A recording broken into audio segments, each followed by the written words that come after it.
ओम नमो भगवते वासुदेवाय। ओम नमो भगवते वासुदेवाय। ओम नमो भगवते वासुदेवाय। ओम अज्ञानतिमिरन्धस्य ज्ञानाञ्जनशलाकया चक्षुरोन्मिलितं येन तस्मै श्रीगुरुवे नमः। श्रीचैतन्यमनोभीष्टं स्थापितं येन भूतले स्वयं रूपः कदा मह्यं ददाति स्वपदान्तिकं। वन्देऽहं श्रीगुरो श्रीयुतापदकमलं श्रीगुरून् वैष्णवांश्च श्रीरूपं साग्रजातं सहगणरघुनाथान्वितं तं सजीवं साद्वैतं सावधूतं परिजनसहितं कृष्णचैतन्यदेवं श्रीराधाकृष्णपादान् सहगणललिता श्रीविशाखान्वितांश। नमो ॐ विष्णुपादाय कृष्णपृष्ठाय भूतले श्रीमते भक्तिवेदान्त स्वामिनिति नामिने। नमस्ते सारस्वते देवे गौरवाणी प्रचारिणे निर्विशेषशून्यवादी पाश्चात्यदेशतारिणे। नमो ॐ विष्णुपादाय कृष्णपृष्ठाय भूतले श्रीमते भक्तिसिद्धान्त सरस्वतीति नामिने। श्रीवार्षभानवी देवी दयिताय कृपाब्दये कृष्णसम्बन्धविज्ञानदायिने प्रभवे नमः। माधुर्योज्ज्वलप्रेमाढ्य श्रीरूपानुगभक्तिदा श्रीगौरकरुणाशक्तिविग्रहाय नमोस्तुते। नमस्ते गौरवाणी श्रीमूर्तये दीनतारिणे रूपानुगाविरुद्धापसिद्धान्तद्वान्तहारिणे। नमो गौरकिशोराय साक्षात् वैराग्यमूर्तये विप्रलम्बरसाम्बोधे पादाम्बुजाय ते नमः। नमो भक्तिविनोदाय सच्चिदानन्दनामिने गौरशक्तिस्वरूपाय रूपानुगावराय ते। गौराविर्भावभूमेस्त्वं निर्दिष्टा सज्जनप्रिय वैष्णवसार्वभौम श्रीजगन्नाथाय ते नमः। वाञ्छाकल्पतरुभ्यश्च कृपासिन्धुभ्यैव च पतितानां पावनेभ्यो वैष्णवेभ्यो नमो नमः। नमो महावदन्याय कृष्णप्रेमप्रदायते कृष्णाय कृष्णचैतन्यनाम्ने गौरतुषे नमः। पञ्चतत्त्वात्मकं कृष्णं भक्तरूपस्वरूपकं भक्तावतारं भक्ताख्यं नमामि भक्तशक्तिकं। हे कृष्ण करुणा सिन्धु दीनबन्धु जगत्पते गोपेश गोपिकान्त राधाकान्त नमोस्तुते। जयतां सुतरुर्पङ्गो मम मन्दमतिर्गति मत्सर्वस्य पादाम्भोजो राधामदनमोहनो। दिव्यवृन्दारण्यकल्पद्रुमादः श्रीमद्रत्नागारसिंहासनस्थौ श्रीमद्राधाश्रीलगोविन्ददेवो प्रेष्ठालिभिः सेव्यमानो स्मरामि। श्रीमान् रासरसारम्भे वंशे स्थितः कर्षन्वेणुसनेर्गोपी गोपीनाथाय श्रीयस्तु नः। तप्तकाञ्चन गौराङ्गी राधे वृन्दावनेश्वरी वृषभानुसुते देवी प्रणमामि हरिप्रिये। जय श्री कृष्ण चैतन्य प्रभु नित्यानंद श्री अद्वैत गदाधर श्रीवास आदि गौरभक्तवृंद। हरे कृष्णा कृष्णा कृष्णा हरे हरे हरे राम राम राम हरे हरे।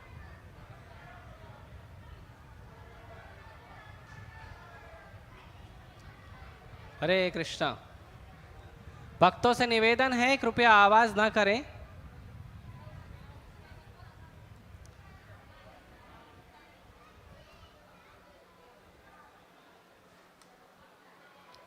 हरे कृष्णा। तो आज बहुत पावन दिन है, बहुत विशेष दिन है आज। अभी 1 महीना पहले हम लोगों ने बहुत विशाल उत्सव मनाया था। तो ऐसे ये जो उत्सव मनाया था इस्कॉन में मनाया गया, तो ऐसे तो हर जगह मनाया गया था। श्री रामनवमी, तो रामनवमी सभी लोग मनाते ज़रूर हैं। आप देखिए इस्कॉन के भक्त लोग भी मनाते हैं, बाहर भी कई यात्राएं निकलती हैं। शोभा यात्रा भगवान श्री श्री सीताराम जी के विग्रह को लेकर या भगवान की शोभा यात्रा किसी तरह से लोग मनाते हैं। बाहर के लोग जन्माष्टमी भी मनाते हैं। परंतु जन्माष्टमी और रामनवमी सब लोग मनाते हैं, परंतु राधा अष्टमी और सीता नवमी सब नहीं मनाते। वो आप देखेंगे भक्त मनाते हैं। ऐसा क्यों? सबको मनाना चाहिए। सीता मैया तो सबकी माँ है, जगत जननी है। राधा रानी सबकी माँ है, जगत जननी है। सबको मनाना चाहिए ना। और दुर्भाग्य की बात है, लोगों को पता भी नहीं होता। ये तो आज शनिवार है इसलिए भीड़ ज़्यादा है, नहीं तो लोगों को पता नहीं आज सीता नवमी है। इस्कॉन के पोस्टर जाते हैं तो लोगों को थोड़ा बहुत पता चलता है। तो ऐसा क्यों कि भक्त मनाते हैं और जो भक्ति नहीं करते वो नहीं मनाते? क्योंकि भगवान के भक्तों के पास सीक्रेट पासवर्ड होता है, सबके पास नहीं होता। यदि आपको पिताजी को मनाना है, पिताजी को स्पेशल प्रेम देना है, तो माँ के माध्यम से मिलता है। माँ को निवेदन करो। कभी कभी पिताजी गुस्सा हो जाते, कुछ बात नहीं मानते हैं, तो बच्चे माँ को रिक्वेस्ट करते हैं और माँ पिताजी को बोलती है तो पिताजी मान जाते हैं। ऐसा देखा गया है साधारण समाज में। वैसे ही भगवान के भक्त भक्ति करते हैं।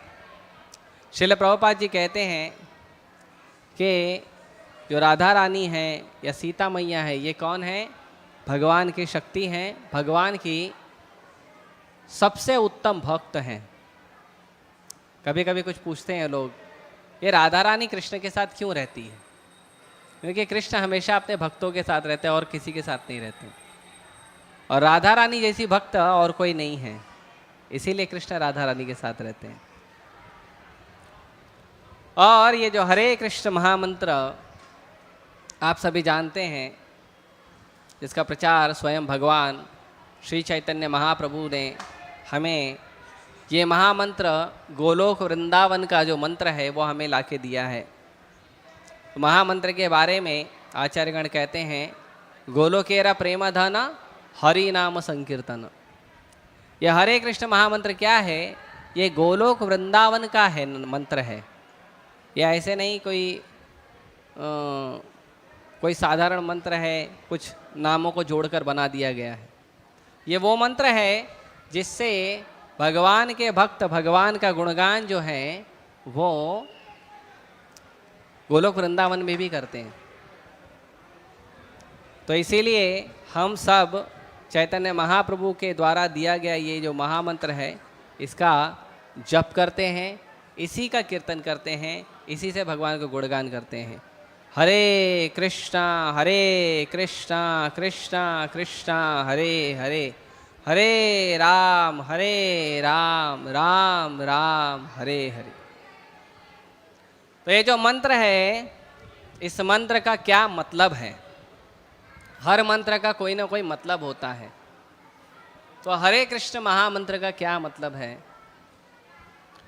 तो श्रील प्रभुपाद जी बताते हैं कि हरे कृष्ण महामंत्र का मतलब है कि ओ हरा जो है वो भगवान की शक्ति का नाम है। तो हरा श्रीमती राधा रानी को बुलाते हैं। तो जब हम हरे कृष्ण कहते हैं तो ये हरे कृष्ण का मतलब होता है राधा कृष्ण। हरे कृष्ण का मतलब होता है राधा कृष्ण। और जब हम कहते हैं हरे राम, तो भगवान राम और भगवान राम की जो शक्ति है, अंतरंगा शक्ति, वो है श्रीमती सीता देवी। तो हरे कृष्ण का महामंत्र का मतलब है कि हे राधा रानी, हे परम भगवान श्री कृष्ण, हे सीता मैया, हे परम भगवान श्री राम, कृपया करके आप मुझे अपनी सेवा में लगाइए। क्योंकि जो भक्ति है वो भक्ति, जैसे हमने कल चर्चा किया, भगवान बता रहे थे कि भक्ति करने के लिए हर वस्तु का ध्यान रखना पड़ता है। केवल मानसिक चिंतन से या मनोभाव से भक्ति नहीं होती है। तो भक्ति के लिए हर वस्तु का ध्यान रखना पड़ता है। वैसे ही भक्ति के लिए जरूरी है सेवा करना। सेवा करना, जैसे शास्त्र कहते हैं कि जो भगवान का नाम है, भगवान की लीला है, वो अपने आप, वो ऐसे नहीं कि किसी मैकेनिकल प्रोसेस से किसी को मिल सकती है। वो कोई मैकेनिकल प्रोसेस नहीं है, बटन दबाओ तो मिल जाएगा, या ये करो तो मिल जाएगा, वो करो तो मिल जाएगा। मैकेनिकल प्रोसेस नहीं है। तो भगवान का भक्ति का जो सिस्टम है वो क्या है? सेवा करना। और सेवा करने के लिए इसीलिए शास्त्र कहते हैं, और सेवा कहाँ से शुरू होती है? तो कहते हैं अभी किसी को सेवा करना है तो कैसे सेवा करेगा? हाथ से करेगा, पैर से करेगा, सेवा करने समय बुद्धि लगाएगा, राइट? लेकिन शास्त्र कहते हैं सेवन मुखी ही जिह्वा दो, कि ये जो सेवा करना है, ये सेवा में सेवा की शुरुआत करनी है तो जीभ से करनी है। जीभ से क्या सेवा करोगे? आप बताओ, पूरे दुनिया में कोई ऐसी सेवा है जो हम जीभ से करते हैं? कोई सेवा नहीं करते? करते हैं। भगवान की सेवा जीभ से शुरू होती है। और वो जीभ से भगवान की सेवा कैसे शुरू होती है? इन्हीं जीभ से, जिससे हम संसार के कार्यकलापों की बात करते हैं, जिससे हम ना जाने क्या क्या दिन भर बड़बड़ बड़बड़ करते रहते हैं, मेढक की तरह टर टर करते हैं। और जैसे मेढक को सांप आके खा लेता है उसकी टर टर सुन के, वैसे ही इंसानों की टर टर सुन के काल, सांप रूपी काल जो है उसके पीछे हमेशा खड़ा रहता है। और जिस दिन उसका टर टर बरोबर सुनाई देता है, उसी दिन गाल उसको ग्रसित कर लेता है। इसीलिए केवल मेढक की तरह टर टर नहीं करना चाहिए। अब ये बात मैं नहीं कह रहा हूँ अपने मन से, ये भागवतम कहता है कि जो व्यक्ति की जो जीभ है, वो जीभ अगर भगवान की सेवा में नहीं लगी है, भगवान का नाम जप करने में, भगवान के लीला का गुणगान करने में, भगवान के भक्ति का प्रचार करने में, तो वो मेढक के जीभ के समान है जो टर टर करती है और बाद में उसको काल ग्रसित कर लेता है। तो जीभ से सेवा करनी चाहिए। जीभ की क्या सेवा है? तो दो सेवा जीभ की है। एक भगवान का नाम जप करना, भगवान का कीर्तन करना, हरे कृष्णा कृष्णा कृष्णा हरे हरे, हरे राम राम राम हरे हरे। एक तो भगवान का नाम रूप गुण लीला का चर्चा करना, और दूसरा जीभ से प्रसाद खाना। प्रसाद को कैसे स्वाद लेंगे? जीभ से ही लेंगे। तो सेवन मुखी ही जिह्वा दो। तो जो भक्त सेवन मुख होता है, वो भक्त को स्वयमेव स्फुरति यदः, भगवान का नाम रूप गुण लीला अपने आप उसके हृदय में प्रकट हो जाता है। तो इसीलिए हमें भगवान का नाम निरंतर जप करना चाहिए, भगवान के रूप गुण की लीला निरंतर चर्चा करना चाहिए। ये इस्कॉन संस्था आप देखोगे दुनिया में और दूसरे बहुत सारे मंदिर हैं, उसमें आप देखोगे भगवान के विग्रह हैं, भगवान का सेवा पूजा होता है, लेकिन वहाँ पे भगवान का नाम गुण रूप चर्चा नहीं होता। इस्कॉन ही ऐसी जगह है जहाँ पे लोगों को शिक्षा दी जाती है भगवान के बारे में। शास्त्रों से भगवान के बारे में जो शिक्षा है वो केवल इस्कॉन में मिलता है, और कहीं नहीं मिलेगा आपको। क्यों ऐसा किया जाता है? क्योंकि ये माध्यम है लोगों के मन में अपने आप भक्ति प्रकट होती है। जब आप भगवान के बारे में सुनते हो तब जाके हमारा हृदय पवित्र होता है। भागवतम कहता है शृण्वताम स्वकथा कृष्ण पुण्य श्रवण कीर्तन। जब हम भगवान का नाम गुण रूप लीला सुनते हैं तो हमारे हृदय में भगवान का पुण्य श्रवण कीर्तन जब होता है तो क्या होता है? हृदयंतस्थ ही अभद्राणी विदुनोति सुहृत सताम।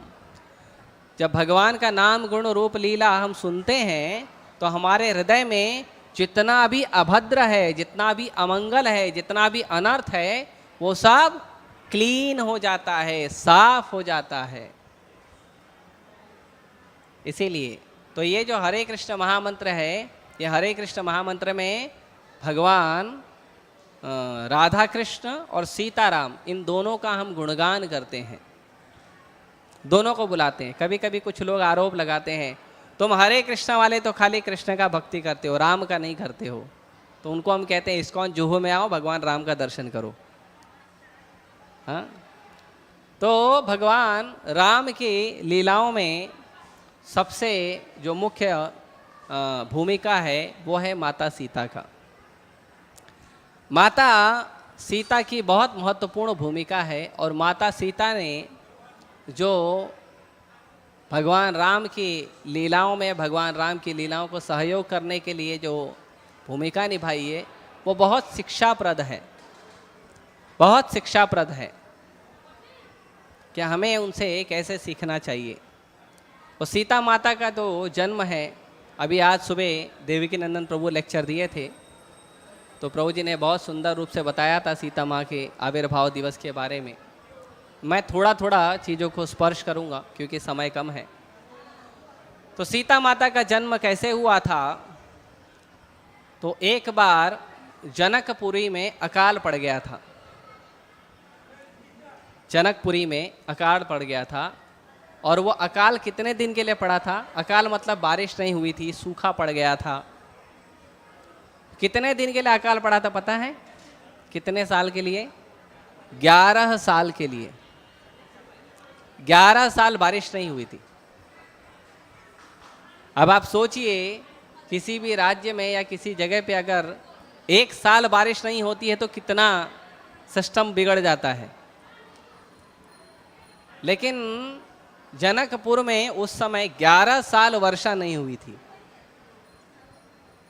कुछ ब्राह्मणों के श्राप के कारण। और 11 साल तक लोगों को कमी नहीं हुई थी, न अन्न की न धन की। ऐसा राजा का सिस्टम था, ऐसा मैनेजमेंट था। और वो मैनेजमेंट था महाराज जनक का। और महाराज जनक का उदाहरण भगवान भगवत गीता में देते हैं। भगवत गीता में भगवान महाराज जनक का उदाहरण देते हैं कि राज्य अगर करना चाहिए तो महाराज जनक की तरह करना चाहिए। क्यों? क्योंकि महाराज जनक अपने राज्य में बैठ के पॉलिटिक्स चर्चा नहीं करते थे। महाराज जनक के राज्य में केवल साधु संत आते थे। रोज रोज सभा शुरू होती थी, साधु संत आते थे और भगवान की कथा कीर्तन करते थे, और कथा कीर्तन समाप्त, सभा समाप्त, चलो घर पे। कोई पॉलिटिक्स नहीं। ये प्रभाव है भगवत गीता और भागवत के नियमित रूप से श्रवण कीर्तन का। ये प्रभाव है कि कोई कमी नहीं पड़ती है, किसी चीज़ की कमी नहीं पड़ती है।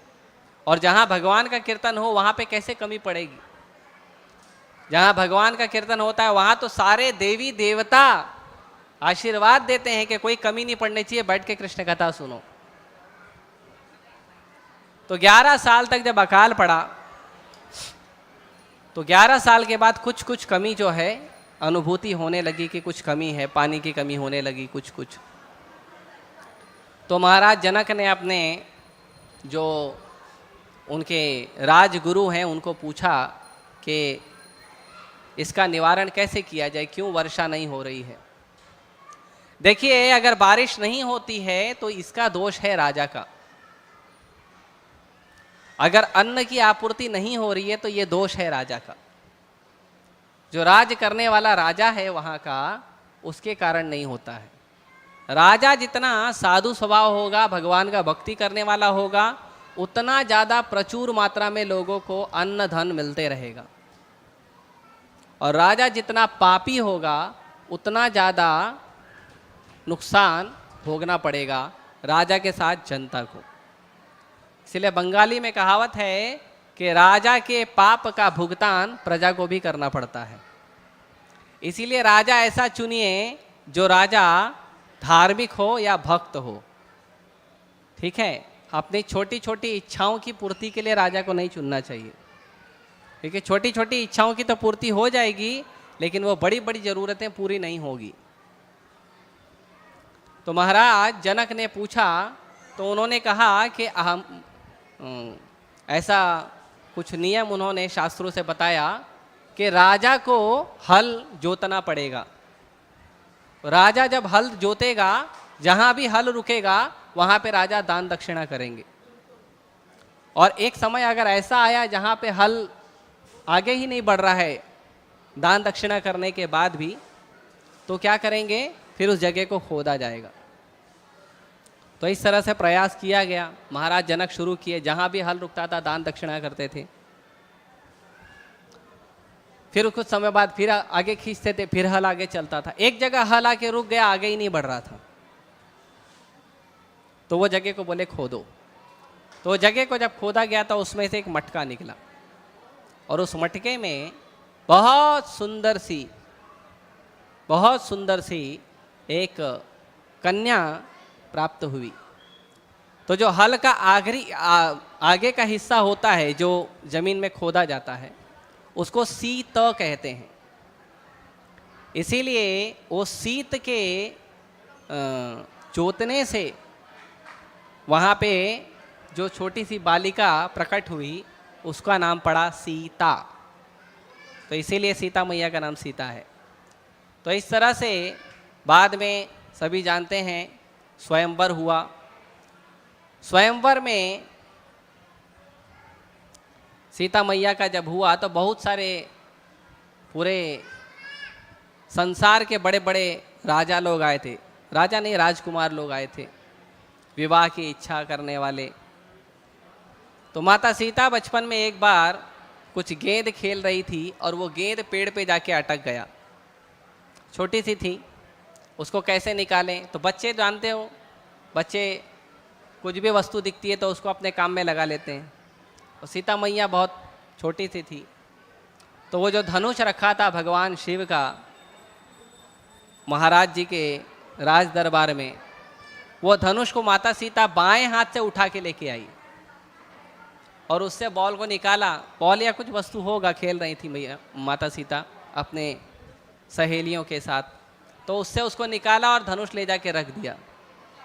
अब वह धनुष इतना भारी था कि वह धनुष को गाड़ी पर रख के धक्का लगाने के लिए कम से कम 300 शक्तिशाली आदमी लगते थे। और उसको माता सीता बाएं हाथ से उठा के लेके आ गई। तो जो लोग देख रहे थे भी, जब राजा के बच्चे खेलते हैं तो लोग ध्यान रखते हैं। तो जो लोग वहाँ पे देख रहे थे उन्होंने महाराज को जाके बताया कि महाराज आपकी जो पुत्री है वो बड़ी विलक्षण है, उसके अंदर जो गुण है वो बहुत अदम्य गुण है, और वो पुत्री इतनी शक्तिशाली है जिसने बाएं हाथ से ये इतना भारी भरकम धनुष उठा लिया। तो महाराज जनक बोले ठीक है, तो पुत्री इतनी शक्तिशाली है तो पुत्र इससे ज़्यादा जो उसका जो वर होगा, जो उसका पति होगा, वो उससे ज़्यादा शक्तिशाली होना चाहिए। ये एक साधारण धारणा है। तो इसलिए उन्होंने घोषणा कर दी कि जब भी सीता का स्वयंवर होगा, जो व्यक्ति धनुष को उठा के प्रत्यंचा चढ़ाएगा। सीता मैया ने धनुष उठाया, उन्होंने एक कंडीशन आगे रखे, प्रत्यंचा भी चढ़ाना ही है। प्रत्यंचा मतलब उसकी डोरी चढ़ाना। तो जो डोरी चढ़ा देगा वो क्या होगा, वो सीता का पति होगा। तो बहुत से लोग आए, बहुत से लोगों ने प्रयास किया। दशानन भी आए थे, रावण भी आए थे, उन्होंने भी प्रयास किया, फेल हो गए, नहीं कोई कर पाया। तो वहाँ पे भगवान राम और लक्ष्मण, उनको विश्वामित्र मुनि ले गए थे। विश्वामित्र मुनि क्यों ले गए थे? स्वयंवर था इसके लिए? नहीं, वो तो ऐसे ही, विश्वामित्र मुनि गुरु हैं, राम और लक्ष्मण शिष्य हैं। गुरु जी लेके गए, बोले चलो एक फंक्शन में जाना है, बोले चलो। राम और लक्ष्मण स्वयंवर में नहीं गए थे, स्वयंवर में नहीं गए थे।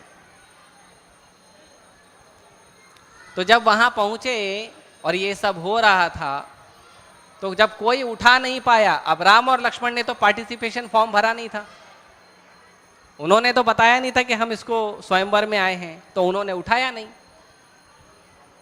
और जिन्होंने पार्टिसिपेशन फॉर्म भरा था उन्होंने ट्राई किया, वो सब फेल हो गए। तो महाराज जनक बोले क्या ये पृथ्वी अब वीरों से विहीन हो गई है? इस पृथ्वी पर एक भी वीर नहीं बचा।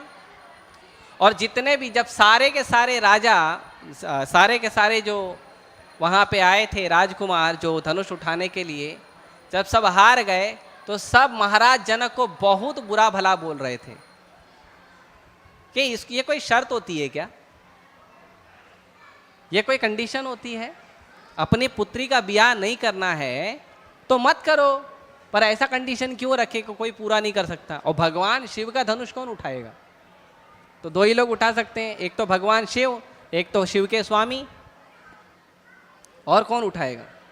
शिव और उनके स्वामी, यही दो तो शक्तिशाली हैं धनुष उठाने में, और तो कोई उठा नहीं सकता। तो सीताराम, क्षमा कीजिए, तो राम और लक्ष्मण जो है बैठे थे, विश्वामित्र मुनि बैठे थे। तो विश्वामित्र मुनि ने कहा, महाराज रुकिए, मैं अपने शिष्यों को बोलता हूं कि वो थोड़ा ट्राई करेंगे। तो जनक महाराज ने देखा राम और लक्ष्मण को, बहुत सुंदर और सुकुमार, और एकदम भगवान का जो शरीर है बहुत सॉफ्ट है।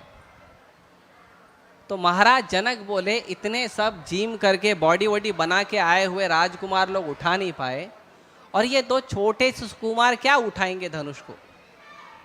ये नहीं उठा सकते। तो विश्वामित्र मुनि बोले, उठा नहीं सकते, प्रयास तो कर सकते हैं। हाँ, प्रयास कर सकते हैं, ठीक है, जाओ। तो भगवान श्री राम को विश्वामित्र मुनि बोले, जाओ जरा धनुष को देख कर आओ, थोड़ा प्रयास करके आओ। तो भगवान राम को पता था वो धनुष शिव जी का है। भगवान राम गए, धनुष को प्रणाम किए, उसका परिक्रमा किए, फिर प्रणाम किए, और फिर भगवान राम ने भी उस धनुष को बाएं हाथ से उठा लिया।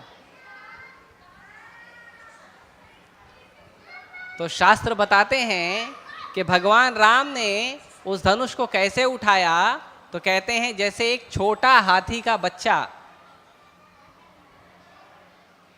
कमल, कीचड़ से कमल के फूल को उठा लेता है। छोटा बच्चा है ना, छोटे बच्चे कैसे उठा लेते हैं कमल के फूल को? कोई मेहनत लगती है? नहीं लगती। तो भगवान राम ने वैसे उसको उठा लिया, और उठा के बाद में जब प्रत्यंचा चढ़ाने गए तो धनुष टूट गया। जब धनुष टूट गया तो ठीक है, उठा लिए, प्रत्यंचा चढ़ाने का प्रयास किए, तो बोले ठीक है, अभी इनसे इनका विवाह कर दिया जाएगा। तो जब ये घोषणा हो गई कि अब राम से सीता का विवाह होगा, और सब प्रसन्न हो गए कि फाइनली विवाह तो हो जाएगा जनक महाराज की पुत्री का, और सब प्रसन्न हो गए। जनक महाराज आकर बताए ऐसा ऐसा। विश्वामित्र मुनि भी बोले, भगवान राम ने मना कर दिया, मैं विवाह नहीं करूंगा। ऐसे तो दोनों शाश्वत हैं, शाश्वत दंपति है, पति पत्नी है, लेकिन लीला कर रहे हैं, कुछ सिखाना चाहते हैं। तो भगवान राम ने मना कर दिया, मैं विवाह नहीं करूंगा। उस सभा में ऐसा शोक हुआ कि एक ही तो कंडीशन थी जो पूरी करने पे विवाह होगा, और पूरी करने वाला बोलता मैं विवाह नहीं करूंगा। अब क्या होगा? अब जनक महाराज डबल टेंशन में, अब क्या होगा? तो उस समय पूरी सभा जो है वो शोकमग्न हो गई कि विवाह कैसे होगा अब सीता का। तो जनक महाराज जाके पूछे भगवान को, राम को, क्यों विवाह नहीं करना चाहते हो? तो भगवान राम ने कहा, मैं यहां पे स्वयंवर में नहीं आया था, मैं स्वयंवर में नहीं आया था, विवाह करने नहीं आया था, तो मैं विवाह नहीं करूंगा। अगर आपको विवाह करनी है तो मेरे पिताजी से परमिशन लो, पिताजी बोलेंगे तो विवाह करूंगा। आजकल की तरह नहीं स्कूल और कॉलेज में ही ढूंढ लेते हैं अपना पार्टनर, ऐसे नहीं, मर्यादा है ना। श्री राम मर्यादा पुरुषोत्तम है, मर्यादा सिखा रहे हैं, जीवों को मर्यादा में रहना चाहिए।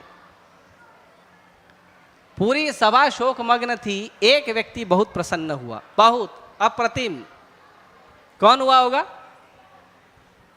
हाँ, सूर्पणखा कौन? बोलो, आराम से आराम से। His guru Vishwamitra. विश्वामित्र, गुरु विश्वामित्र नहीं। कौन? लक्ष्मण नहीं। दशरथ, जनक जी, रावण नहीं। करेक्ट। माता सीता प्रसन्न हो गई। क्यों?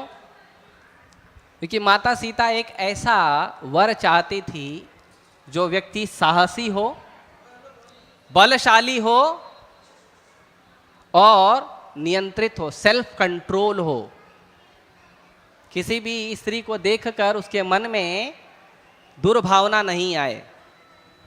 और माता सीता जैसी सुंदर कन्या को देखने के बाद, उनको जीतने के बाद भी, जीतना नहीं कह सकते, स्वयंवर को जीतना नहीं कहते, उनके विवाह का जो प्रस्ताव था वो आने के बाद भी उन्होंने मना कर दिया कि पहले मेरे पिताजी से पूछ के आओ। मर्यादा, धर्म और अपने इंद्रियों पे नियंत्रण, इससे माता सीता बहुत प्रसन्न हुई। और माता सीता बोली अब तो यही मेरा वर बनेगा। तो हमें सीखना चाहिए, पुरुषों को भी सीखना चाहिए, माताओं को भी सीखना चाहिए। भगवान राम ने जो लीला की वो सिखाने के लिए की है। जो हम भगवत गीता पढ़ते हैं वो भगवत गीता को प्रत्यक्ष उदाहरण के रूप में भगवान राम ने लीला में करके दिखाया। तो इसीलिए हमें सीखना चाहिए भगवत गीता से। और भगवत गीता रामायण दोनों में अंतर नहीं है। भगवान राम ने वही करके दिखाया। भगवत गीता में जो भगवान ने कहा वो भगवान ने करके दिखाया। इसीलिए कथनी और करनी, ये दोनों में ध्यान देना चाहिए कि हमें क्या करना है। तो हमें कथनी, भगवान का जो शब्द है, दो शब्द होते हैं, अनुकरण और अनुसरण। अनुकरण का मतलब होता है जो किया गया है उसको देखकर नकल करना, उसको अनुकरण कहते हैं। और अनुसरण का मतलब होता है जो कहा गया है, जो मेरे लिए आदेश है वो करना। तो आजकल लोग भगवान का भी अगर लीला वगैरह सुनते हैं तो अनुकरण में चले जाते हैं। भगवान ने ये किया मैं भी करूंगा। लेकिन वो तो भगवान है, आप कर सकते हो, आप शिव धनुष उठा सकते हो, आप समुद्र में पुल बांध सकते हो, नहीं। तो हमें वैसा नहीं बनना चाहिए। भगवान ने क्या शिक्षा दी वो करना चाहिए। लोग भगवान कृष्ण को फॉलो करते हैं। भगवान कृष्ण के पास गोपियां थी तो हम भी गोपी रखेंगे। पहली बात, भगवान कृष्ण गोपियों का रखते थे। गोपियों के पास बहुत उत्तम चरित्र था। वो किसी को भी अपने साथ घुमाते नहीं थे जैसे आजकल लोग करते हैं। तो सबसे पहली कंडीशन भगवान कृष्ण जैसा होना चाहिए। दूसरी बात, जिसको आप घुमा रहे वो भी गोपी ऐसी होनी चाहिए, उत्तम चरित्र है ना, भगवान की भक्त। तो उसमें भी अगर आप ध्यान देंगे तो भगवान कृष्ण ने गोवर्धन उठाया था। कितने लोग उठा सकते हैं? कोई नहीं उठा सकता। तो हमें समझना चाहिए कि भगवान क्या किए हैं वो नहीं करना है, भगवान ने क्या सिखाया है वो करना है। तो इसलिए हमें सीता मैया के इस चरित्र को ध्यान देना चाहिए। सीता मैया जो हैं वो, उनका और एक लीला है, जब शूर्पणखा का नाक और कान काट दिए थे लक्ष्मण जी। तो शूर्पणखा जब आई तो दुनिया का पहला जो प्रपोजल था वो शूर्पणखा लेके आई थी। और उसने भगवान राम को देखा, बहुत सुंदर राम और लक्ष्मण हैं। तो शूर्पणखा ने कहा कि मैं आपसे विवाह करना चाहती हूँ, आप बहुत सुंदर हो। तो पहले ऐसा होता था, क्षत्रियों को ज़्यादा विवाह का परमिशन था, इसीलिए पहले के क्षत्रिय ज़्यादा विवाह करते थे। तो भगवान राम ने कहा देखो मैं तो एक पत्नी व्रत लिया हूँ, एक पत्नी व्रत लिए थे। सीता मैया को बोले थे कि मैं एक पत्नी व्रत हूँ। जब सीता मैया का पहली बार उनका मुखमंडल भगवान श्री राम ने देखा, जिसको मुंह दिखाई कहते हैं आजकल, तो सीता मैया ने पूछा कि आप क्या देना चाहते हो मुझे मुंह दिखाई में, मुखमंडल दर्शन में क्या देना चाहते हो? तो भगवान ने कहा कि मैं एक पत्नी व्रत रहूंगा, इसका मैं आपको वचन देता हूं। तो उस समय सीता मैया ने कहा था, जय हो करुणा निधान, आप जैसा करुणा करने वाला और कोई नहीं है। तो भगवान राम एक पत्नी व्रत लिए थे। उन्होंने शूर्पणखा को बोला कि देखो मैं तो, मेरा भाई खाली है, आप उनके पास जा सकते हो। तो लक्ष्मण जी के पास गई वो। अब प्रेम तो करती नहीं थी, अगर प्रेम करती तो राम से ही बात करती, फिर लक्ष्मण के पास तो जाती नहीं थी, प्रेम तो करती नहीं थी। तो लक्ष्मण जी के पास गई। लक्ष्मण जी बोले, तुम दासी बनने की इच्छा रखती हो या रानी बनने की? तो शूर्पणखा, कोई भी स्त्री दासी क्यों बनेगी? तो उसने कहा, नहीं नहीं, मैं दासी नहीं बनूंगी, मैं रानी बनूंगी। तो लक्ष्मण जी ने कहा, रानी बनोगी तब जब आप राम से विवाह करोगी, और मुझसे विवाह करोगे तो मैं तो राम का दास हूं, तो दासी बनना पड़ेगा। तो क्या किया जाए? तो फिर वापस राम के पास गई। फिर राम ने लक्ष्मण के पास भेजा। ऐसे ऐसे ऐसे आते जाते तो शूर्पणखा को गुस्सा आया। फिर उसने अपना मुंह धो लिया और उसका मेकअप उतर गया। और जब मेकअप उतरा तो उसका असली चेहरा दिखा। वो उतनी सुंदर नहीं थी, जब मेकअप लगा के आई थी उतना दिख रही थी। तो शूर्पणखा अपने रूप में आ गई, और रूप में आने के बाद शूर्पणखा बड़े क्रोध में बोली, सीता मैया जड़ है तो मैं उसको ही खत्म कर देती हूँ। तो उनको मारने गई। भगवान ने इशारा किया लक्ष्मण को, लक्ष्मण ने नाक कान काट दिए। शूर्पणखा गई वहाँ पे दंडकारण्य वन में, खर, दूषण, त्रिसरा, ये लोग वहाँ पे, रावण के दूत लोग 14,000 राक्षसों के साथ वहाँ पे थे। तो वहाँ पे गए तो उसको उनको सब बताया कि ऐसे 2 बालक आए हैं, एक स्त्री है उनके साथ, ऐसा ऐसा हुआ। तो वो आए बड़े क्रोध में, बोले ठीक है चलो हम पनिश करेंगे।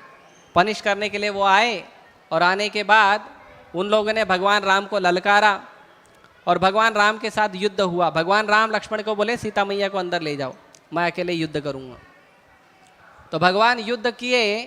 तो अकेले भगवान ने 1 घंटे के अंदर 14,000 राक्षसों को मार दिया, खरदूषण के साथ। और ये खरदूषण रावण की तरह ही पावरफुल थे। रावण ने अमृत पिया था, इन्होंने नहीं पिया था, बस इतना डिफरेंस था, मार दिए। तो भगवान एकदम लहूलुहान इतने सारे असुरों को मार दिए। सीता मैया आके देखी तो बोली, ये क्या किया आपने? तो भगवान बोले, आए थे आक्रमण करने, मार दिए। तो सीता मैया करुणामयी है, उन्होंने कहा नहीं मारना चाहिए, क्योंकि माँ है ना, वो असुर है या देवता है, माँ के लिए तो दोनों बच्चे समान हैं। तो इसीलिए सीता मैया ने उनको कहा था नहीं मारना चाहिए। तो सीता मैया ने कहा, मेरे सामने तुम किसी को नहीं मारोगे। तो इसलिए सीता मैया को अग्निलोक भेजना पड़ा था जब रावण का वध करने के लिए भगवान गए थे। तो जो रावण को सीता ले गया था वो सीता मैया नहीं थी, वो छाया सीता थी। वो छाया सीता को रावण ले गया था, क्योंकि श्रील प्रभुपाद जी कहते हैं कि सीता मैया जो है वो जगत जननी है, वो इतनी शुद्ध है कि रावण उनको छू भी नहीं सकता।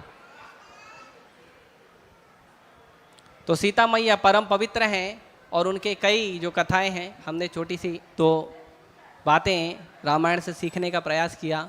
तो बहुत शिक्षाप्रद है रामायण, और हमारे जीवन में हर एक कदम में रामायण से, भगवत गीता से, भागवत से हर एक कदम पे हमें शिक्षा मिलती है।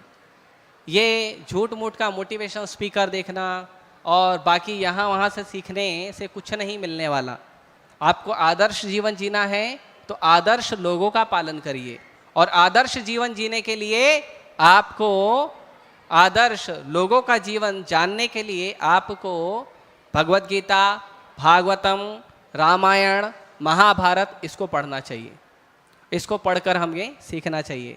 तो आज बहुत ही पावन दिन है, सीता मैया का आविर्भाव दिवस है, और ऐसी कई कथाएं आपको इस्कॉन में भगवान राम और सीता पे मिल जाएगी, जिन्हें आप रेगुलर सुन सकते हैं।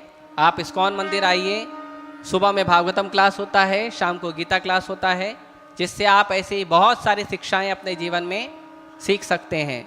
और रोज नहीं आ सकते हो तो आपके हाथ में भगवान ने मोबाइल दिया है और इंटरनेट दिया है, उसका उपयोग करो और कथा को सुनो। तो अभी भगवान का मंगल दर्शन जो है शयन आरती का अभी होने वाला है। आप सभी से निवेदन है, आप सभी खड़े हो जाइए और दोनों हाथ को ऊपर करिए और हम भगवान का हरिनाम के साथ स्वागत करते हैं। दोनों हाथ ऊपर करिए और जोर से बोलिए, हरे कृष्णा हरे कृष्णा कृष्णा कृष्णा हरे हरे हरे राम